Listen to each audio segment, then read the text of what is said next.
What's up, everyone? It's Ray from Infinity Personal Training. Back with another video here, continuing this the series on metabolism. Today we're going to dive into some more a more specific approach to setting up your day based on calories, or using the handful method, which we're a big fan of. Quickly though, I just wanted to talk about the last video. We touched on the 4 different approaches to metabolism and eating or exercising. I didn't get a chance to touch on this at the end here.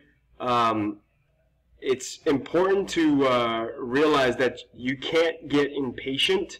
If you're just starting out, you can't expect to lose X amount of weight really fast. Or some people do lose up front, but if you've been dieting down for a long time, all right, the point is it'll take longer for you to come out of metabolic damage. That means if you've been on a starvation diet, let's say 1,000 or less calories, or like some people sometimes have come in and they've just done the HCG diet, or like some of these other programs, they'll have people on like 800 calories.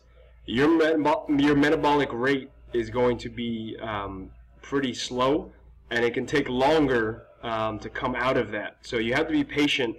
I would say sticking with something for at least 4 weeks minimum. 8 weeks is probably a better approach. Unless if things are moving in the right direction, obviously we can make changes quicker. But anyhow, just wanted to touch on that. And if you're not gaining weight, be patient as well, right? So that means if, let's say you're trying to drop weight and you're starting some program, or you're following advice that we gave you, if you're not gaining any weight, that's a sign that you're not overeating necessarily. So a lot of people think they're overeating, but if you're exercising and not gaining, that doesn't mean you're overeating. It could just mean it's taking some time for your body to adjust. All right, let's move on now. So I've actually went ahead and made this file here to make it easier for everyone to see. Basically, this is based on the calorie estimates that we use with clients. I'm going to shift my screen here a little bit, but this is a chart, and I'll share this with you guys. I'll probably post a link underneath the video here for you guys to just download this if you want. But this is an easy chart to follow along if you're actually counting your calories. Now, for some people, counting calories would be too much, especially if you've never done that, or let's say you're just a beginner in terms of nutrition, and that's something we help with when we coach. But this chart is broken down by weight. So you would start with your weight here on the left side. Let's say, I don't know, 140-pound female, right? And then the way it's broken up, there's 3 sections here. The first section is calories per day for weight loss. Second is calories per day for maintenance. Then the last one is calories per day for weight gain. This is further broken down by how often you exercise. Okay, so if you're sedentary, you would go into this minimal exercise category. If you're exercising 3 to 4 hours a week, that would probably be typical for most of our clients. You would follow this category. And then if you're really active, say 5 to 7 hours per week, obviously you would flip to this category. So these are ranges, okay? So it's not like set in stone, but it is a good starting point. And again, this is from Precision Nutrition, who has case studies on all this stuff. So 140-pound female here, right? So let's say she's really sedentary. To lose weight, she should be consuming 1,400 to 1,680 calories per day. All right? If we're exercising more than that, 3 to 4 hours a week, it would be 1,680 to 1,960. All right, and then 5 to 7 hours per week, 1,960 to 2,240. All right, this is to lose weight. All right, if you're just trying to maintain, obviously the numbers get higher. But this is pretty simple to follow along. I made this so you wouldn't have to do any math. And we'll be using this going forward with our clients. So again, it's just based on body weight, not your goal weight. It's based on your current weight. So you would just scroll down and find your weight here, and then obviously go to the right bucket. This is, of course, if you're counting calories. All right, if you're not counting calories, and sometimes we recommend that people don't do that, there's another approach to take, okay? So this is actually our members area when we have a lot of nutrition documents for all our clients. I'm going to kind of go through some of these things. This is typically how we're starting people off. Usually we start with this approach. So this is called like the handful method, right? So instead of counting calories, this is actually how I eat on a daily basis and how I portion my calories out, right? So this is for men, right? So each meal, right? So assuming we're going to try and eat 3 meals a day and up to 2 snacks, you would start off with this. So if you're like brand new to this, this is how you're going to try and eat. We have 2 palms of protein, right? So think the square of your hand. 2 fists of veggies, that's cauliflower there. All right, 2 thumbs of fat. All right, those are almonds, and then 2 cupped handfuls of carbs. All right, the key thing to realize here, this is rice, but these carbohydrates can come from fruit, and a lot of times we're recommending, if you're trying to drop weight, that most of your carbs come from fruit instead of things like rice and starchy things like potatoes, etc. We save those for close to your workout. All right, so this would be for a male. All right, so basically you would start with this, eating 3 times a day. All right, for females, it's a little different. All right, we have 1 palm of protein, 1 fist of veggies, 1 thumb of fat, and then 1 cupped handful of carbs. All right, so obviously the portions are smaller, but if you're a female trying to drop weight, you would try this approach for 3 of your meals per day, so 3 square meals. All right, the other thing to take into consideration, all right, so if you are trying to lose weight, this is what we suggest. And of course, you know, this can be customized a little bit, and this is why we coach people, and this is why sometimes it's important to hire a coach. But if you're trying to drop weight, right, this would be how you should look at your plate with the portions that I just showed, right? So for an anytime meal, so anytime, let's say you're working out, somebody that works out in the evening, all right, so breakfast should look like this. All right, it should be protein for that size of the plate. We have some healthy fats. Keep in mind, like, if your protein is fatty, like things like fatty red meat or fatty fish, eggs have fat in them as well if you eat the yolk, right? The fats could be taken up by that. But to simplify things, always try and have some healthy fats there. All right, then the rest of your plate should be fruits and veggies. All right, the key thing to note here, and this is based on the individual, okay? This is something that we coach people on.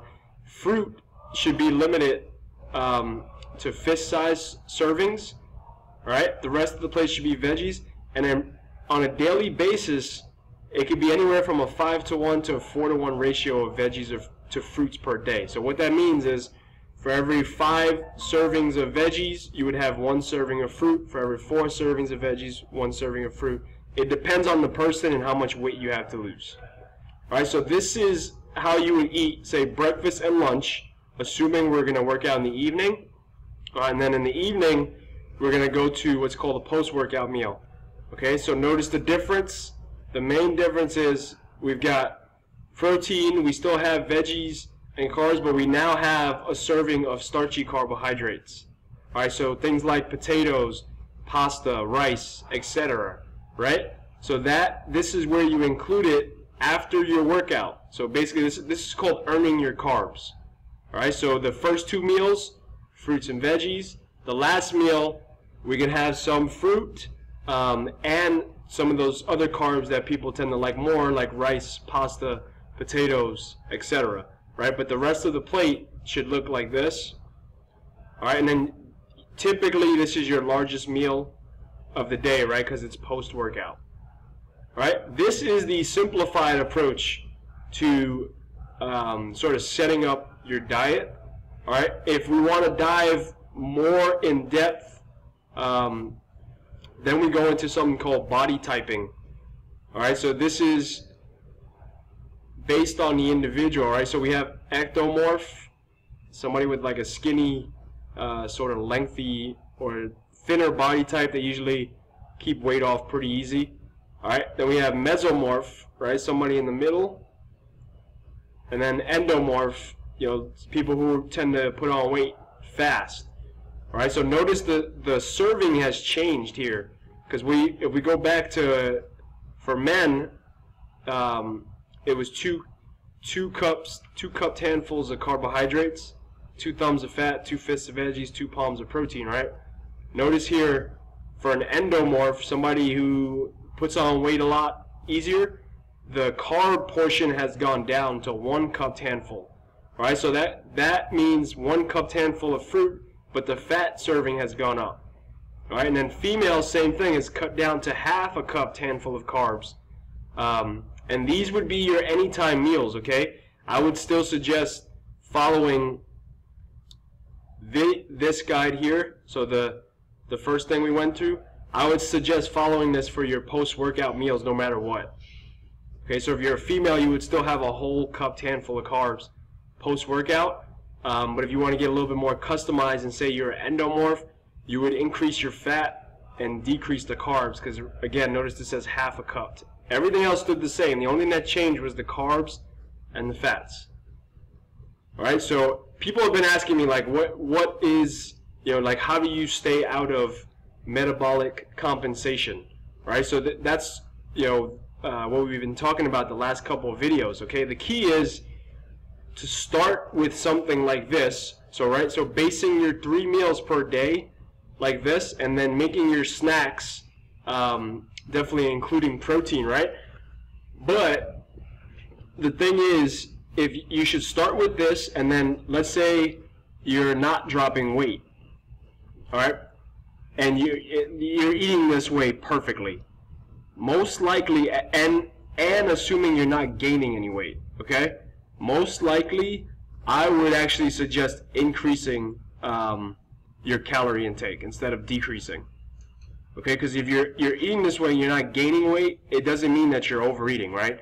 So the approach that we take, assuming we're perfectly balanced like this throughout the week, is to increase the carb intake on one of your other meals.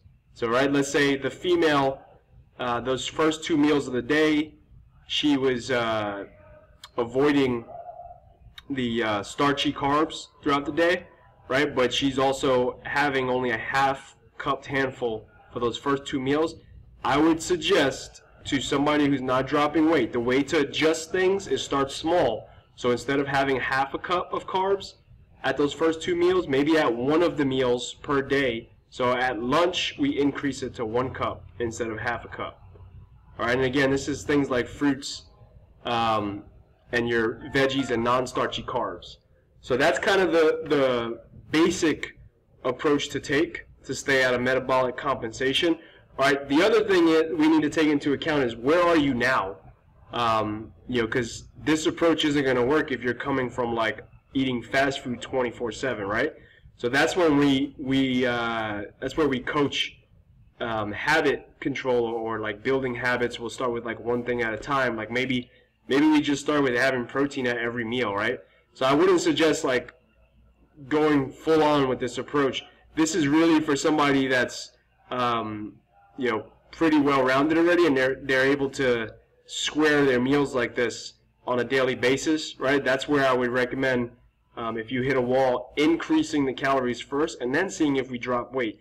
Because I'll tell you what, a lot of the people that we suggest increasing calories for, they actually drop weight the next week. And I can name off the people here. We usually have them post in the Facebook group sometimes, but I know of like 4 or 5 people in the last month that we've told them to increase their calories by like 200 per day, and they wind up dropping weight the next week or two. All right, so the main thing that you need to understand is if your meals don't look like this and you're eating less than this, you're probably under eating, and that's probably why you're stalling. All right, so I'm going to stop there. That's a lot of information there. This was considered the balanced approach. In the next video, I'm going to touch on the cycling approach, and that's the eat more, eat less approach. So with this approach, you're eating this way the entire week and maybe incorporating 1 or 2 cheat meals. All right, if you have any questions or you feel like you need more coaching, obviously if you're a client, ask your trainer, ask Amy or I. If not, definitely reach out to us.